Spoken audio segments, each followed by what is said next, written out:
Di nyo nakita si Carmelo Anthony nag-coach sa dagger shot ng Team USA versus Serbia at Jason Tatum nagsalita sa pagiging bangko na naman sa semifinals. Nanay nakisawsaw. Pero bago natin pag-usapan, palike naman ang ating video bilang suporta. Muntikan na ang Avengers ng Team USA sa semis kontra Serbia kung di dahil sa heroics ng tatlong matanda, si Steph, LeBron at KD. Napanood nyo naman siguro ang highlights pero most likely di nyo napansin sa dagger clutch basket ni Durant ang pag-coach ni Melo. Dito, si Melo nagsisignal kay LeBron na ibigay kay KD ang bola. Sinisignalan niya si KD na lumabas at kunin kay Bron. Set ng screen daw tapos switch match up. Then, bigay na kay Durant. Yan exactly ginawa nila. Si Embiid magsiscreen sana. Pero sinabihan ni Melo na mag-clear out at dito sinabi niya na kay KD na mag-ISO. And the rest was history.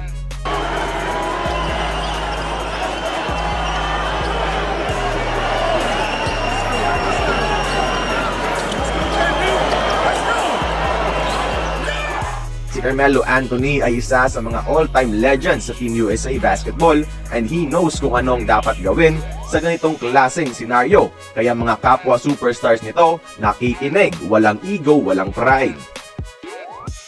Nga pala mga idol, check nyo ang News Cine. Makakanood ka dito ng live NBA, sports, movies, series at iba pa sa free channel content in multiple languages and subtitles.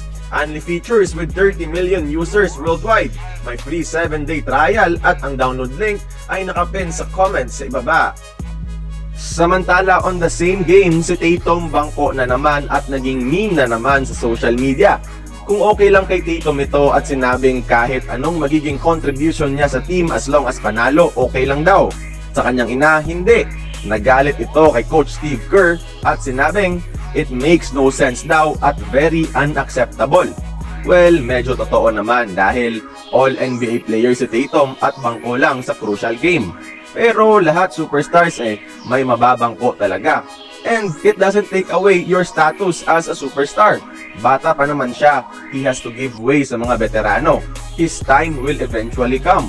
Kung di mo tanggap role mo, then it says a lot to your quality as a player. Kaya kayong mga idol, anong opinion nyo sa pagbangko kay Jason Tatum? Makatarungan nga ba? Join the conversation, magkomento lamang sa ibaba.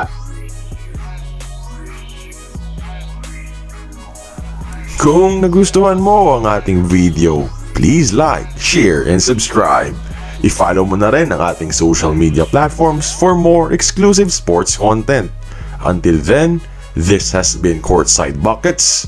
See you on the next one.